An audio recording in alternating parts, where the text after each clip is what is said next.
Thanks very much. We're here to do an update on the state of democracy and human rights and the Obama administration's policy on those matters. I have to say in the last several years we haven't had a whole lot of good news on the general subject of democracy and human rights in the world. But there have been several recent developments, I think, of great interest. One has been, over the weekend, the release of Aung San Suu Kyi, which has given a lot of people in Burma and outside Burma hope about that country, even if the recent elections were not what everyone wanted. We've had President Obama's speech at the United Nations, which was certainly regarded by his staff as a major recommitment on his part to human rights and democracy, and which contained the word freedom, which was pointed out to me by several of his staff. And we've had at least the beginnings of a debate inside the administration about policy towards Egypt, one of the most important countries in the Middle East, and a country which also has a bad election coming up in about 10 days, but about which there's a vital question about what to do about the political system there as it approaches a momentous transition of power. So we have a terrific panel to talk about those issues today. They're each going to make a brief presentation, and then we're going to open it up for questions and discussion. Our first speaker will be Ambassador Michael Kozak, who is currently a senior advisor to the Deputy Assistant Secretary of State for Democracy, Human Rights, and Labor. Mr. Kozak is a career diplomat for the United States. He has served as ambassador to Belarus, a very difficult job. He did extremely well. He's worked around Latin America on human rights issues, so he brings a lot of experience to this. Secondly, we have Win Min, who was a leader of the student rights movement, a student movement in Burma in the late 1980s, was forced to leave the country following the election of 1990 and the military coup that took place. He sought asylum in the United States. Since then, he's been working as a Burmese activist from outside the country. He was an advisor to the government in exile, and now he's doing some work for Voice of America. And lastly, we have Michelle Dunn, who is currently a senior associate at the Carnegie Endowment. She is the editor of the Arab Reform Bulletin. She has a long experience inside and outside government with Middle Eastern affairs. She served in the embassy in Cairo, in the consulate in Jerusalem, in the National Security Council, in the State Department. So she has a wealth of experience about democracy movements in the Middle East and is going to address this subject of Egypt. So without further ado, I'd like to ask Ambassador Kozak to give us an overview of where the Obama administration is going. Thank you very much. The Obama administration's commitment to protecting human rights and promoting democracy around the world flows out of and follows a long-standing bipartisan tradition in the United States. If you go back and look at the development of the modern human rights machinery in the world, it largely flows out of President Roosevelt's For Freedom speech and the establishment of the Universal Declaration of Human Rights that Mrs. Roosevelt had much to do with.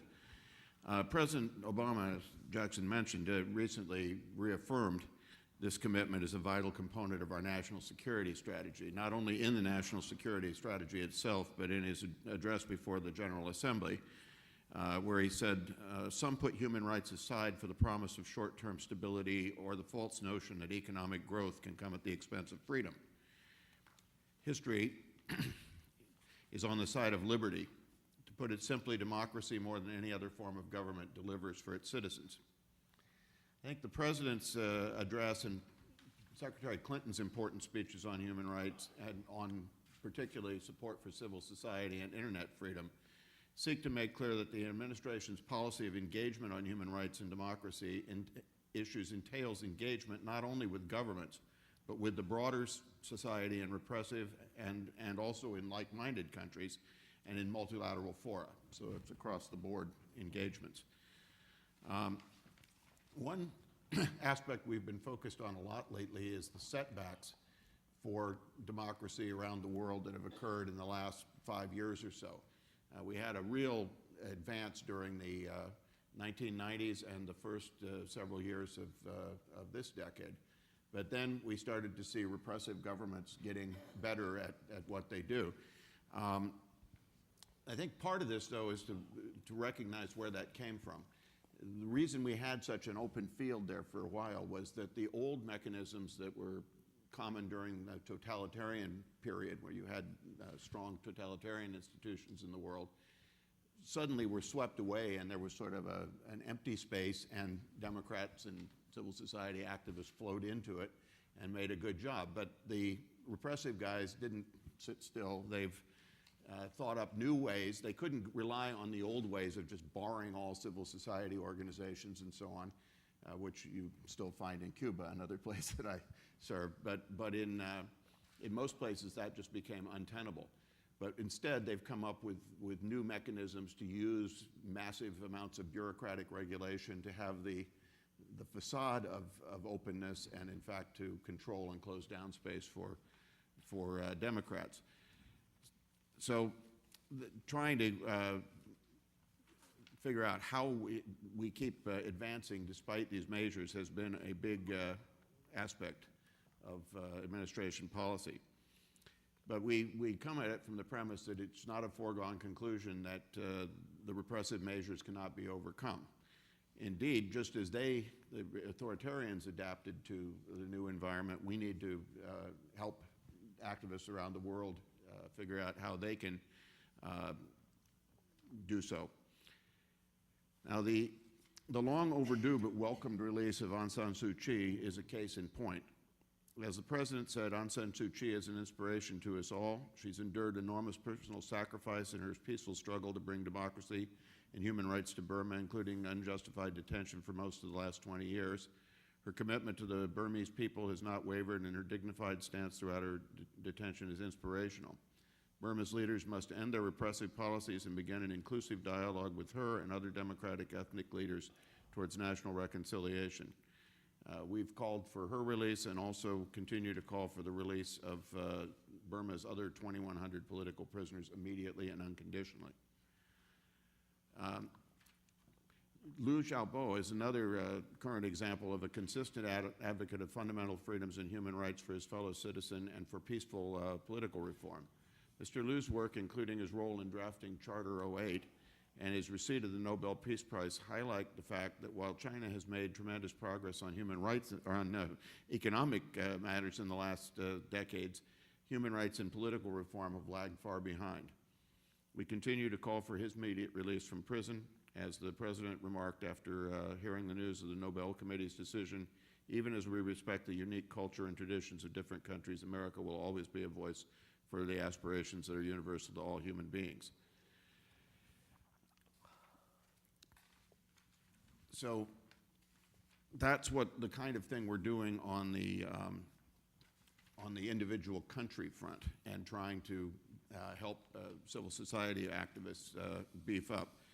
But what is in the front of civil society, what we've seen is this increase in repressive measures. The Secretary, in her speech in Krakow, made a series of proposals on how to help overcome that, not the least of which was to create a fund for the defense of embattled civil society organizations around the world. And that's well underway now. It should be rolled out in the next few months, where we're looking to create with other like-minded countries a fund that can provide legal defense and support to organizations that are under attack in authoritarian countries.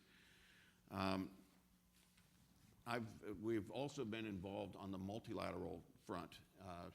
Part of this goes back to this concept of national security, that if you have open debate within societies, you create an internal check and balance on extremist tendencies.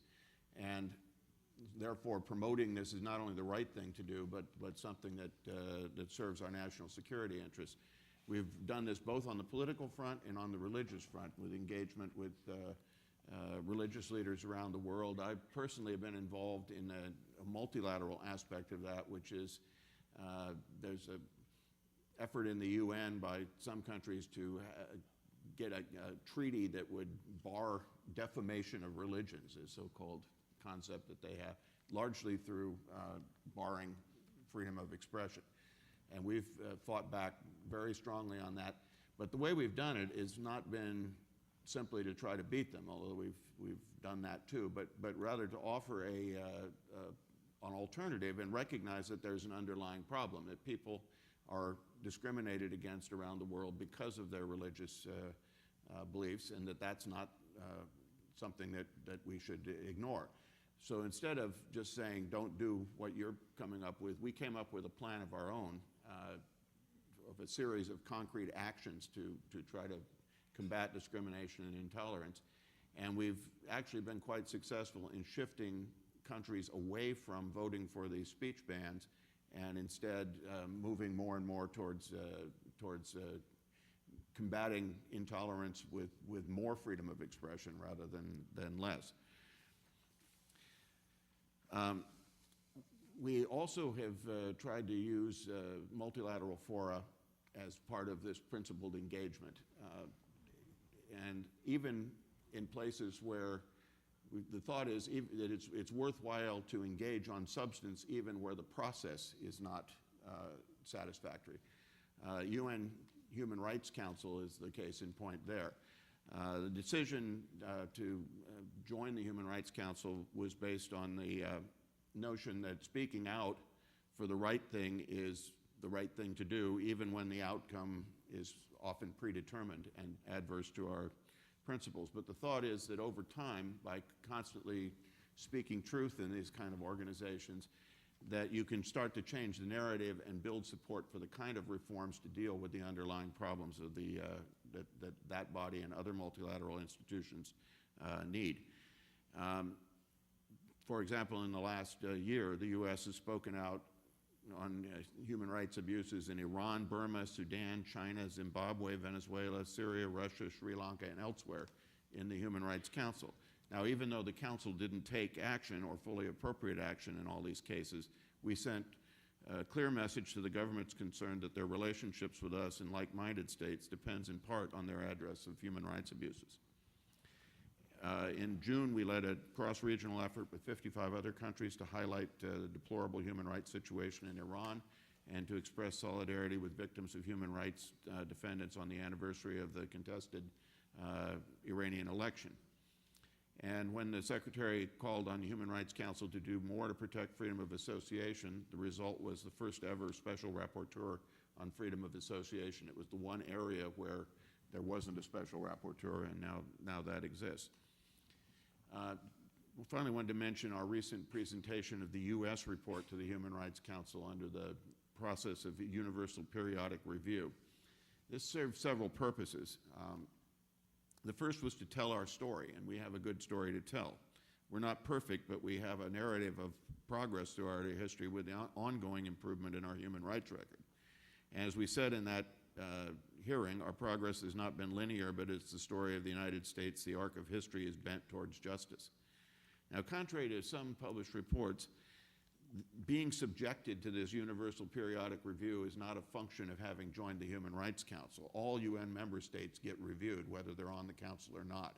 So we were going to get reviewed whether we showed up or not, and the theory was better to show up and tell our story and put the facts out there. Just I might add, as Israel does, probably the country that's abused the most by the Human Rights Council, they still show up and defend themselves and their record, even though they know the outcome isn't going to be right for them. The second aspects of us going there, our second purpose it served was to set an example. We're often criticized by others for not doing a human rights report on ourselves when we do the annual reports on everybody else. But our real answer is that we do accept scrutiny, just as we expect others to accept it. We've shown up for years under the International Convention on Civil and Political Rights to make reports to them. See Mark Legon out here. He and I work to get ourselves current with that and with the Convention Against Torture. And now we're doing the same with the Universal Periodic Review. So we can point to the fact that, listen, we come and we have to defend our record. You guys need to do the same thing. And the third purpose that showing up served is that it does highlight what the problems are with the Human Rights Council. When you saw some of the countries that had lined up to interrogate us at the beginning and used it to just make sort of a diatribe, that said more than we ever could about what's wrong with with the Council. So overall, the administration believes that human rights in a democracy are not only the right thing to be promoting, but it's also in our national interest to do so. Policy is to further a bipartisan historic commitment of the United States to promoting democracy and human rights by engaging on these issues on a principled basis across the boards with governments, broader civil society, and multilateral. And it's also to strengthen the programmatic tools at our disposal. We've continued to increase the funding that goes into democracy and governance. We've continued programs to provide defense to individual activists abroad, and now, as I mentioned, we're trying to increase the capacity to aid embattled civil society organizations. So what we at the same time are trying to do is figure out how do you counter the increase in repression in authoritarian countries. But I would leave on the note that repression is usually not a sign of strength, but of weakness. It's only when a government feels threatened that they feel the need to really clamp down on people. So that gives some hope that with continued bipartisan support and persistence and creativity, that we can help activists around the world overcome those problems and bring human rights and democracy to their own countries. Thank you. Thank you. Win Min? Sure. Please. Okay, thanks for the nice introduction. Sorry, I got a cold, but I'll try to, speak. I can't lose my voice at this very important, forum, which is, promoting democracy around the world, not just in my country. And also thanks to all the participants. I'm new to the, this forum, but I'm glad to see all of you here as well. So today I'll be talking about, human rights and democracy movement in Burma. So I'll try to make 5 points in 10 minutes. So one is where is the Burmese democracy movement at the moment? And second is what does it mean, with Aung San Suu Kyi's recent release? And third is what is her likely approach in the immediate future? And for this, what kind of international support that Burmese people need? And the last point is the new approach of the Obama administration is good, it's working. So, yeah, let me explain, about where is Burmese pro-democracy movement at the moment. Like, the ambassador, Kozak said, repression is sign of the weakness for many of us, in the movement. And regime has been, responding, to control the democracy movement. But, they cannot control it all the time. They cannot silence it all the time. So one of the good examples is the recent release of Aung San Suu Kyi. Yeah, thanks to all international supporters, including the, especially the U.S., for strong support to release her and putting her as an important benchmark in the U.S. policy that Burmese people really needed. Plus, thousands of people, running to her house on the day of her release, and also her party, one day after her release. They know the risks. There's a high risk that they could be arrested just for going to see her. And Aung San Suu Kyi also could be re-arrested, just to criticize the elections that she did. But she said she will continue to work with the people of Burma, to struggle for democracy and human rights until they achieve them. So, very aggressive measures, used by the Burmese government cannot stop people of Burma. We had a lot of examples. I won't go into details. We had big demonstrations in 2007, despite high risks, and also we had countrywide demonstration in 1988 when I was a student, and I involved in that, and I was only 19 years old at the time, and but we made it. So I believe that people of Burma will continue their struggle. Okay, so second thing is, what does it mean with the release of Aung San Suu Kyi? Well, will it bring change to Burma or not? Actually, we will have to wait and see. It doesn't mean necessarily that her release will lead to a change, because it is not like when our hero Nelson Mandela released in South Africa. Aung San Suu Kyi has been released for 2 times already, one in 1995 and another in 2002. But it did not bring a change. Even though, she tried to talk to the, government liaison officers, in her dialogue, after her second release in 2002, under the negotiation of UN Secretary General's, special reporter, special envoy, it did not go, seriously. It did not reach to serious negotiation. And that's why in 2003, she went out to the street to show the regime the public support that, regime should talk to her. But instead of talking to her, regime re-arrested her in 2003. Okay, there was another, dialogue after 2007 crackdown on, mass movement in Burma. So we have to thank to the, U.S. initiative to take Burma issue to the Security Council, which was one of the main reasons the regime came to the table, being feared, taking action at the UN Security Council, and it was China and Russia, pressuring regime from, behind the table, behind the scenes. You made that, compromise that will make us easier to defend you at the National Security Council. At least, they had to, pressure the regime to set up that dialogue, mechanism. But that talk, that dialogue with government, liaison officer also did not go anywhere. Okay, why they released Aung San Suu Kyi then?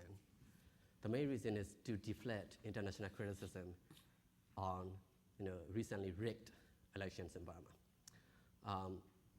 So, the Burmese regime, used advance vote to rig the elections. It's not like the advance vote in the States. Yeah, here in Burma, the government, force the people to come and, take chance to vote in front of the government authorities. That made the people, feel that, they are in a position, they have to, vote for the regime's party. Plus, the regime also did not allow Aung San Suu Kyi to run in elections. And, make all these electoral manipulations to make sure her party is not running. Because, they lost the elections in 1990 very terribly. And they got a nightmare, and they don't want to make that happen again. So, they control the whole process from the very beginning until the election day and, afterwards, to make sure that, their party was winning. How can you do that, to make a pro-military party, which is hated by the people, win the election a landslide? Without rigging, you can't do that. Okay, what is likely to be her approach, after her release? So despite, how Aung San Suu Kyi has been treated very badly by the Burmese government, the last time she was almost assassinated in 2003, but she still, remained, calm and be ready to talk to the regime and adapt to the new, changing situation in the country.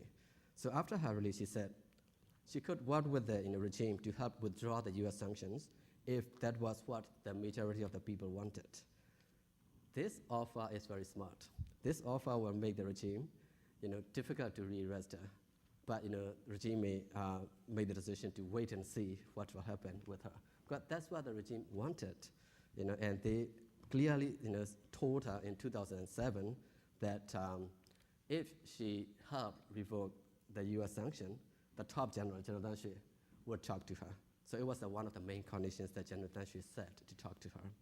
So by making that preconditions, General Dan Shui seems to, believe that, one that, he can normalize the relations with the U.S. on Burma, especially to revoke sanctions, especially after the elections. But the problem is, even though he wants the U.S., to revoke the sanctions, but he doesn't want to make any concessions. Okay. That's the problem. And he even told to his colleagues that, well, Vietnam did that without making any concession, so why can't Burma can do that? But actually, it wasn't true. Vietnam had to make a lot of concessions, to reach to make the normalization of the relations. So, according to the U.S. law, the U.S. cannot revoke the sanction automatically. It requires the significant concession from the Burmese side, including the release of Aung San Suu Kyi and other political prisoners, and serious dialogue, to reach to change. Aung San Suu Kyi may be able to use that dynamics, that requirement to engage with the regime. She doesn't say that she will revoke, but she just said, she will try to work with. So there's a space that, she can work with, not to be re-arrested very soon. I think it's very good in the strategy. 4, my fourth point. So what kind of international support that Burmese people need? Well, Burmese people cannot struggle for democracy alone. We need the international support in struggling against this very oppressive regime. But so far, we have been, the international community has been divided over sanction or engagement. In reality, neither is working. Neither the sanction or engagement has worked so far in reality. The main problem is the regime which doesn't want to make a change, not sanction, not engagement. But both sanctions and engagement need to be increased and coordinated. That we did not do before. There must be a carrot and stick strategy to compel the regime to come to the table and to make a change. So far, the regime doesn't feel that sanction is hurting them. They are irritated. I met some of the regime former officers. They wanted to revoke the sanction, but it doesn't mean that it hurts them. It's kind of irritating, like allergy you have, but they can live with it. But what they don't want is new sanctions, more sanctions that can eventually hurt them. So that's the duty of all the Burmese embassy staff. Will have to do not to let the U.S. to make more sanctions. Also, the regime doesn't feel the engagement is good enough either, because the engagement policy promoted by others doesn't have seriousness, consistency, also like moral weight. Because most of the countries in Asia promoting engagement with Burma, they don't talk about democracy seriously in their encounter, but they just focus on economic interests. And they just talk about Burma when there's a crackdown in order to save their face, that they did something. Yeah. Also, most of the countries in the region, they are not liberal democracy. So the regime doesn't feel that engagement is also serious and working. Okay, my last point. It's a new approach of the Obama administration. It's good, or will be working. I think U.S. sanctions, maintaining of the U.S. sanctions and new approach of engagement actually is not bad, but not good enough. And the U.S. needs to apply more pressure and higher level engagement. Jonathan Chu was very happy with the U.S. new approach to engage, because he could make the U.S. to wait and see what will happen at the elections, rather than boycott the elections or criticize the election too much before the elections and after the elections. So he thought that helped him, and that's the reason that he did not ask the U.S. envoy to come to Burma again, because he got what he wanted, and it was enough for him just to neutralize the U.S. by using that engagement, not to put more sanctions on Burma.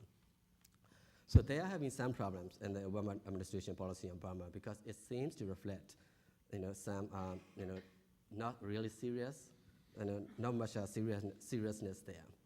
So we already had Senate approval to appoint a U.S. Special Policy Coordinator on Burma to engage at the higher level, but it has not been implemented by the Obama administration yet.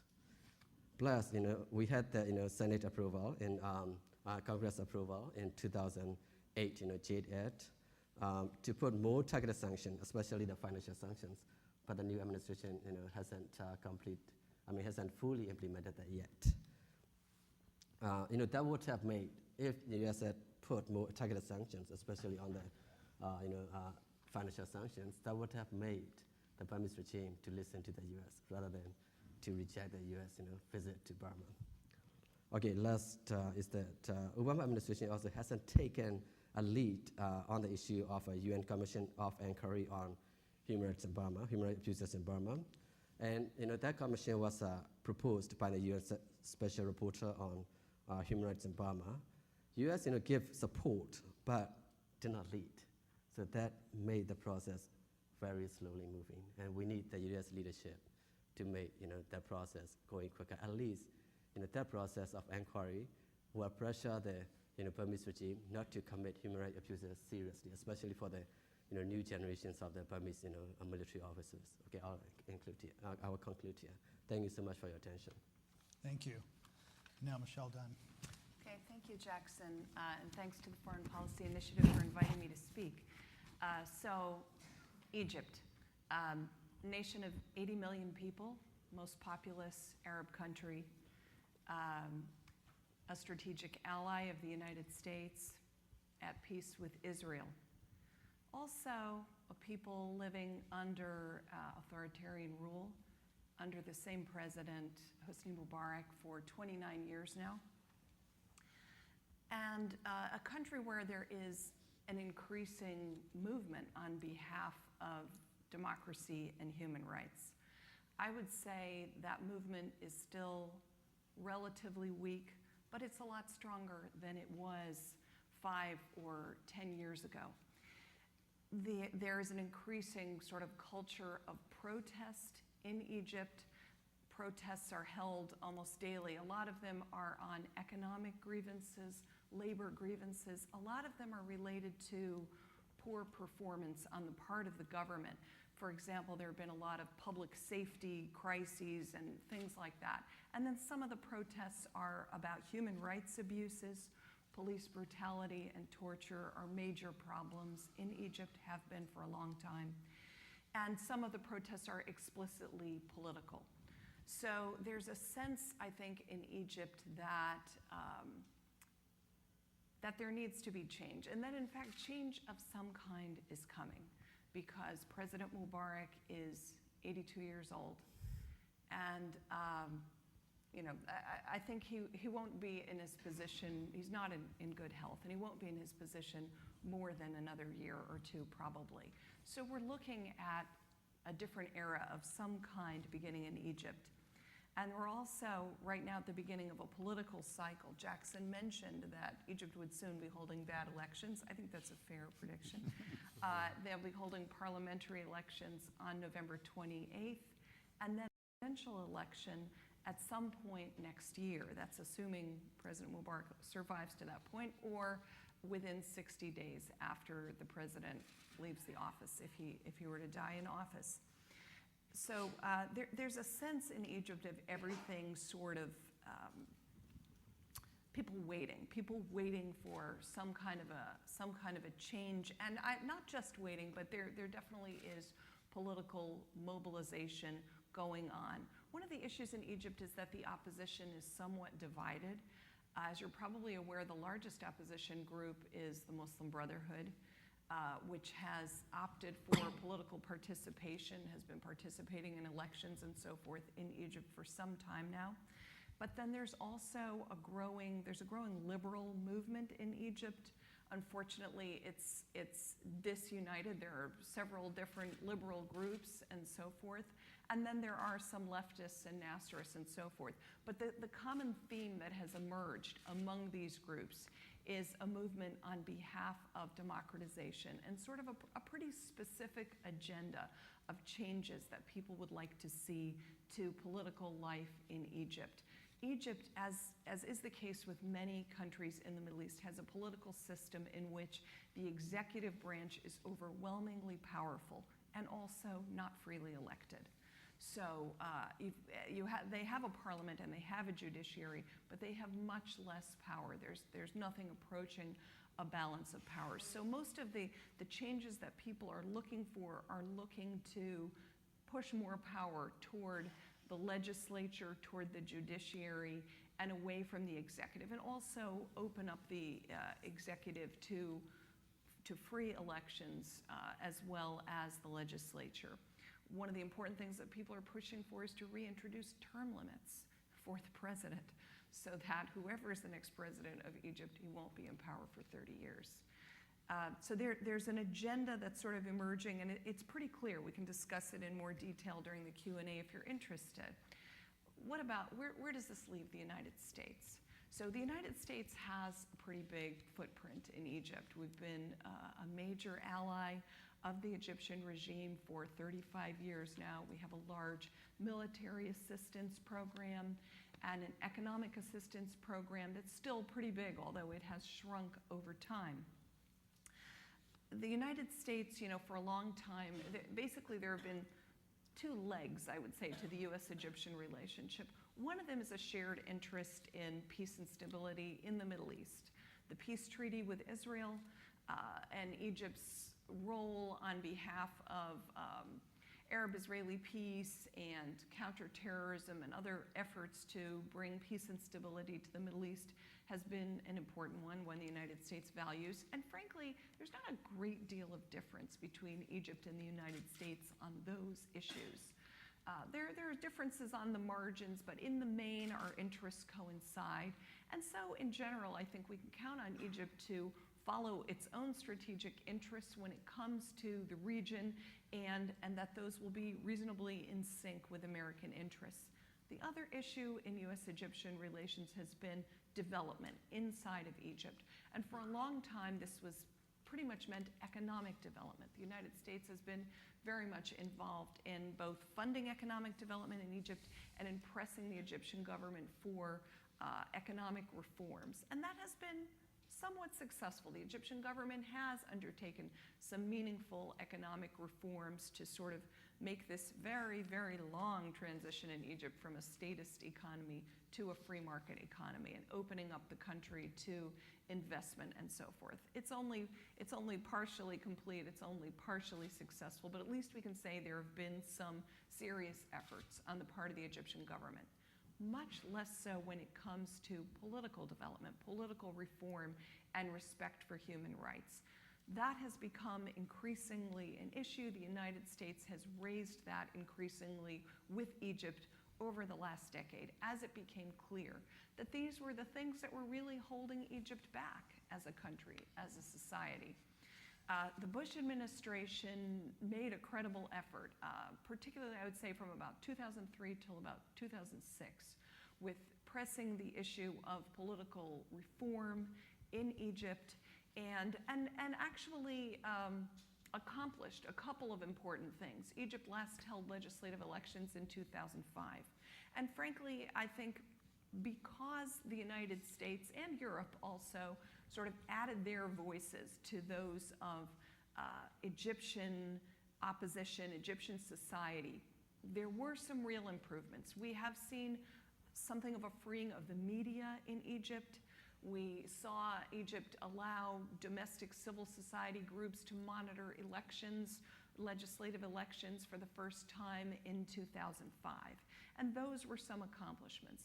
But unfortunately, the Bush administration started to back off very seriously, I think, on President Bush's freedom agenda overall, and certainly in Egypt from 2006 onward.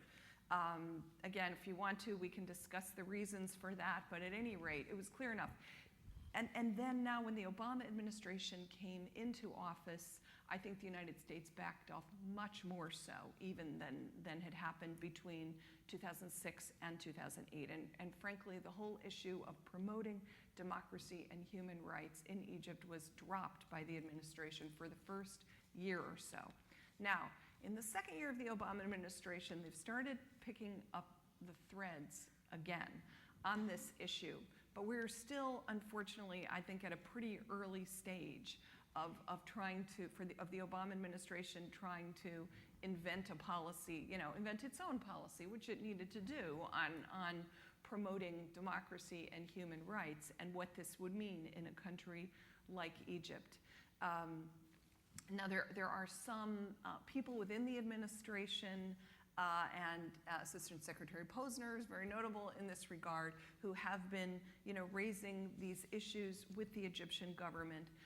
And also we've seen the spokesman, the State Department spokesman, the White House spokesman making statements and so forth, criticizing some of the things the Egyptian government has done. For example, Egypt has been living under a state of emergency for 30 years now, which seriously impinges on human rights and on political rights in Egypt.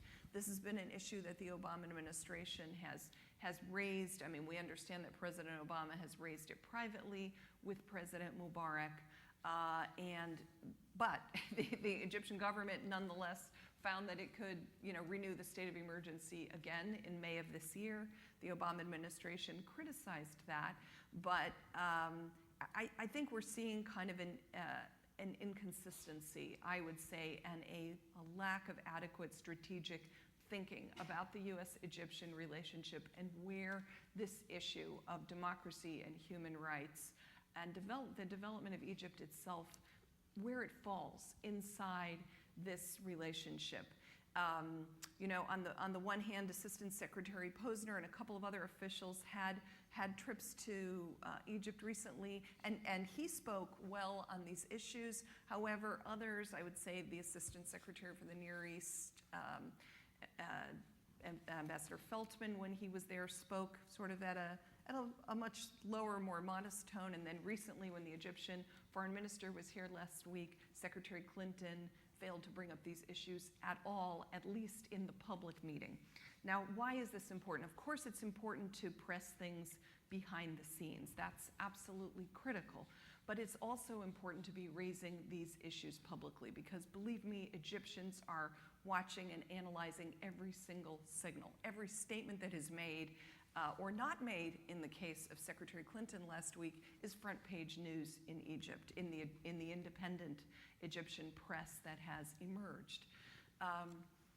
I think that, you know, what the Obama administration really needs to do is to take a more strategic approach, raising issues with the Egyptian government behind the scenes and issuing the occasional public criticism is fine. But if the United States isn't putting anything on the table in terms of actual positive or negative incentives for the government of Egypt, then it really isn't, it's not going to be effective. The Egyptians, unfortunately, have learned that we as Americans are very inconsistent. We come, we go, we raise issues, we drop them. You know, because of our own democracy, you know, people in power change and policies get dropped and have to be reinvented all over again. And the Egyptian government is clearly showing through its behavior that it thinks it absolutely can ignore you know, it can ignore its own people, and it can ignore the United States in its efforts to get the Egyptian government to pay attention to what its own people are asking for. So that's the situation that we're in now. I think, you know, it's very serious as because increasingly I think Egyptian elections are looking not credible and not legitimate in the eyes of Egyptians. Maybe that's not as big a deal for the parliamentary elections that are about to happen, but what about the next presidential election? What about when the new president of Egypt is elected, or even if President Mubarak is re-elected again next year at age 83, beginning another 6-year term? What if he doesn't look legitimate? What if Egyptians start saying, and this really is spreading in Egypt, the idea that, you know what, this is just not legitimate. I think that places the United States in a very awkward position to have this strategic ally that looks to be increasingly a leadership considered illegitimate by its own people. You know, it's interesting. When I discuss this issue with people, I was discussing it with a foreign diplomat yesterday, and he said, oh, well, you know, stability in Egypt is really important, and we don't need to stir up any trouble there, and so forth. I think that there are two sort of fallacies that I would say that people have in mind when they take that kind of approach. One of them is that the United States can just be neutral on these issues, can just take a low profile, not say anything, and just, you know, pretend it's neutral. I don't think that's the case. I don't think that's an option, because the default position is that the United States is seen as supporting an authoritarian regime that is abusing the rights of its own people. And one can forgive that impression when we're giving $1.5 billion in aid a year to that government, and we're seen as not raising these issues in a serious way. So that's one thing. I don't think neutrality is an issue. I think it's very important for the United States not to cut off its relations with the Egyptian government, but to be seen as taking a credible stand on behalf of human rights and democracy for the Egyptian people. The other fallacy, I think, is that there's an option between stirring up trouble in Egypt and letting everything just stay as it is. Everything is not just staying as it is. This is a country on the move. I'm not expecting a revolution in Egypt, but things are changing. And I think that the country is going to evolve and move in one direction or another, and that it's up to us in the United States to think about whether we want to play a role we can't bring democracy to Egypt. We can't make respect for human rights happen. But we can play a far more effective role in steering the country in the direction that we would like to see it go. Thank you. Well, now we're going to open it up for discussion. I'm just going to take the prerogative of the chair to start it off. Ambassador Kozak, I'd like to ask you to respond to some of what Michelle Dunn just said about what she's called the inconsistency of the administration on the subject of Egypt. And as she noted, there's been a lot of statements at lower levels, Ambassador Posner and so forth. But when Secretary Clinton appeared with the Egyptian foreign minister here in Washington last week and held a public press conference, surely everyone in Egypt was paying attention to, said not a word about democracy or human rights, not a word about the upcoming election. And we were told afterwards that she had made a deliberate decision not to bring that up. Why would she have decided that? Well, sometimes I think it's always a tactical issue of do you get more result by doing it in private, or do you get more of a result by doing it in public? And we have huge debates about that. You also have, and I've seen this in administration after administration, I mean, bureaucracy is a wonderful thing. There are different divisions set up to push particular issues. And I'll not put this solely on Egypt, but you'll have somebody come in and say, oh, we need their cooperation on the peace process. That's the most important thing, as if the only reason they're cooperating is out of gratitude for not criticizing them on human rights. Your point is exactly right, that they have their own strategic interests that they're pursuing, and you can probably do both things at the same time, but it's a very difficult thing to move that bureaucratically. Every visit, people decide what the theme is. It's going to be development, or it's going to be peace process, or whatever the issue might be, and everything else gets pushed down. And I think there's a certain logic to that if you're trying to advance one issue, you want to keep on that theme rather than getting multiple messages going. But the underlying point is correct, though, that you want to have a constant theme. It may not be, that you in every press conference you're saying something, but that everybody knows where you stand and that you keep that message going along. And I think we've, assigned those roles to different players, but and I think the message has been pretty consistent with Egypt over quite a while. The problem is the resistance to it, and some of what you were mentioning, it's more of a symptom of authoritarian, like the divisions amongst the opposition. Every place I've been, the government works overtime to create those divisions, and it's just a fact of life you have to deal with. But in any event, I think the message has been pretty clear all along that we want to see changes in the way Egypt does business on human rights and democracy, trying to show support for people who are trying to make that happen on the ground, who have by nature the lead in it. And when you say something, which spokesman you use and that kind of thing is really a tactical issue day to day.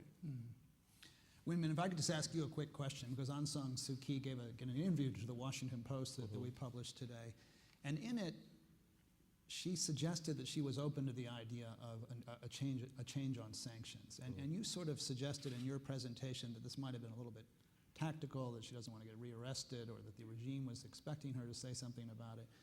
But our story suggested that there's been a debate in the opposition about really whether or not sanctions are the right approach. And as you say, they haven't worked. Do you think there's a chance she would just simply call for them to be lifted unconditionally? Can be both. I mean, she knew that this is the issue. She can attract the regime, to keep her engaged. And she knew that, you're right, there has been increasing number of people in the movement that sanction is not working. Yeah, so that, there should be more engagement. But she needs to, I think, she is serious this time to listen to the people, what they want. Yeah, that's what she said. So, after talking to people, and also her, leadership in the NLT, and also talking to the US, and, other Western countries, and then she will make a final decision on that, what she should do. I see that, both can be there. But at the same time, she did not say that she was going to revoke the sanction. Mm-hmm. She's put that clause, if it is the, the majority people want, then she would do that. And if it's serious, that means if it can lead to a change. I mean, for her, it's off the record. According to her secret negotiators, she is ready to compromise anything if things are going to lead to a change. That means she can work with the regime and can make any compromise. But the only requirement is to see that a concrete plan for a change. Yeah. And Michelle, if I could just ask you one quick question. You mentioned that the Bush administration had pulled back from its pro-democracy strategy. I think a lot of people trace that to the Palestinian elections of 2006 that were won by Hamas. And about 10 days ago, we published in the Post an op-ed by Yusuf Boutros-Ghali, a senior Egyptian official, who said that one of his arguments was that if the U.S. presses too hard for democracy, all we'll succeed in doing is opening the door to the Muslim Brotherhood, which is sort of the father of Hamas. What do you say to that argument? Okay. Well, I mean, as of the Muslim Brotherhood undoubtedly is a very important group in Egypt. I mean, it's been around since the 1920s, and it's not going away. It's going to be a factor in Egyptian political life, and undoubtedly, if there is more democracy and so forth, they will be an important factor. There are also other political forces inside of Egypt that I think have been subject at least as much as the Brotherhood to repression and so forth. So there's been a real, unfortunately, this sort of bipolar situation serves the interests of the Egyptian government, right? Where they can say, well, it's us or the Brotherhood, there's nobody in between. Well, in the last few years, as we've started to see some people in between, notably liberals, they've been very, very repressive to try to eliminate any kind of third way. Regarding the Brotherhood specifically, the Brotherhood has been participating politically and has limited its own political participation in a way in order to be able to play the political game and not look like too much of a threat. I'll give you an example. The upcoming parliamentary elections in Egypt, there are going to be 508 seats elected. The Brotherhood put forward, I think, 134 candidates, and a bunch of those have been disqualified. So they'll probably end up running between 100 and 120 candidates for over 500 seats.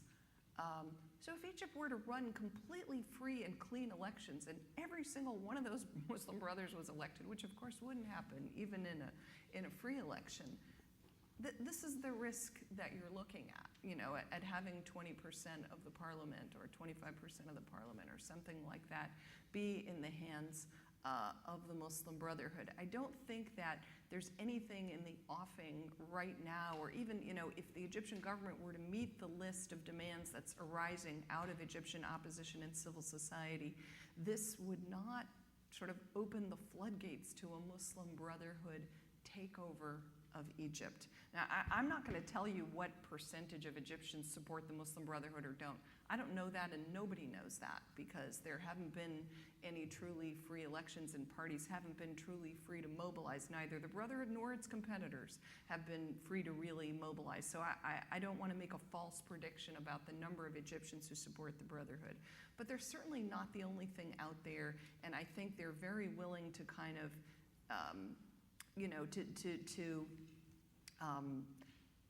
kind of play by the rules of the game, and I don't see any effort at this point of the Muslim Brotherhood to sweep to power in Egypt. Thanks. I'd like to open it up for general questions. I think there's some roving microphones. I just ask you to be brief in your question because we're running out of time, and please identify yourself. That lady on the corridor there, please. Good morning. My name is Mariam Amar Sadeghi, and I wanted to ask about Iran. A lot of the issues that you've spoken about in terms of how the Obama administration is promoting democracy in other places, especially Egypt, is reminiscent of what's happening with Iran, and that there's a real insistence on the nuclear issue and not losing ground on anything related to security. And that's coming at the cost of promoting democracy and human rights. Last year's presidential election, the slogan on the street, chanted by many millions of people, was Barack Hussein Obama, Yaba Una Yabama. Barack Hussein Obama, you're either with us or with them. meaning the regime. And the Obama administration just, the response was muted at best to describe it. And I'm just wondering, what do you think in an overarching sense, not necessarily just for Iran, is the reason for this administration's reticence when it comes to important times, important happenings that require a strong stance from the United States government? Is it that the Obama administration is just very different ideologically, just doesn't understand or appreciate the importance of human rights promotion, or is there a learning curve, or is that the economy and domestic matters are taking up more of the time and consideration, or is it that the administration thinks that American public opinion is just not with it and when it comes to promoting democracy in a place like Iran? Thank you. Well, is that one Please. directed to me? I think, as I mentioned, we have taken Iran to task in the UN fora and pushed very hard in that respect. But on the question of, why not come out when there's events going on in the street and make strong statements, and this is something I won't apply only to Iran. I've been around a long time and seen the reluctance in the government. When you get that kind of a situation, the immediate argument is Hungary 1956, that if we're too vocal and we give people encouragement to get out in the streets and to push and take huge risks, when in fact we don't have much capacity to help them out, that you can end up creating a situation where a lot of people get killed and you are standing by and watching it. So I think if you're looking for why are people cautious about speaking strongly in that kind of a situation, that's probably the heart of the answer. It's not, you can talk about nuclear ambitions and talk about bad elections at the same time, but it's causing this the concern of giving people expectations that you can't fulfill that I think is probably the biggest constraint. Another question? Yes, sir. Hi, thank you, Marion Smith. The previous question mentioned some of these great opportunities for the United States to stand for democracy, rule of law. Over the summer, the Moroccan government cracked down on a few Christian groups, and they've also had a history of doing this with Shia Muslim groups as well. My question for Ambassador Kozak is, was this a good opportunity to speak up to a close Arab ally and maybe make a point around the region? And to Michelle, I would ask, did U.S. silence, in particular the State Department, make the rounds in Egypt? And does silence in one Arab country have an effect around the region? Well, I guess I would debate the premise a little bit that we weren't silent when all of that was going on. There was a very active dialogue with the Moroccans about it. I think you'll see more too as our International Religious Freedom Report comes out and so on, which I think is tomorrow. So there is, it's again, how much do you say publicly, how much do you say privately? But it wasn't that people stood back and didn't react to that. There was a very strong set of demarches made to them. Yeah, I definitely would say that in Egypt and elsewhere in the region, people are looking at the Obama administration and saying and believing that these issues have been largely dropped, or at least sidelined, or allocated a very low priority. And if I might just say a word about the previous question about why is this happening in the Obama administration? Unfortunately, I think there was a reaction in the Obama administration to President Bush's freedom agenda and the way it was seen, and there was this kind of anything but Bush idea, and if Bush did it, it must be wrong, so we won't do it. And unfortunately, I really think that set the Obama administration back like behind zero in coming up with a policy on democracy and human rights. And we've seen, we've seen all this time, 2 years in, we're just getting to the point where the rhetoric is being articulated, as a friend of mine said to me recently, and now the Obama administration has successfully reinvented the wheel, on the fact that we support democracy and human rights, and now we have to think about, and what does that mean? And it's just all taking a lot of time. and that's partly because there was this very, strong reaction on the part of the Democrats to the freedom agenda and what they thought the results of it were. Okay, I'm going to impinge on the coffee break for just one more question. Yes, ma'am.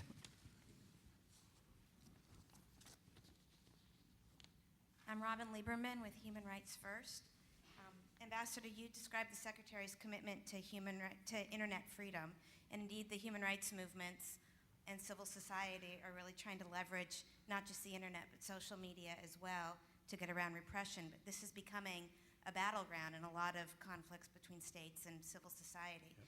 I'm interested in how the Burmese human rights movement is trying to use technology if it's there. But certainly in Egypt, recently, the government made a requirement that texts need to be registered before they can be sent. Vodafone is a private company that can decide whether it wants to comply with this or not. So I'm curious what your thinking is about the role of business and technology companies in the human rights movement. Do you want to start, and then we'll... Well, just to say you're absolutely right that this is a tool that's been used. Mentioned Iran again.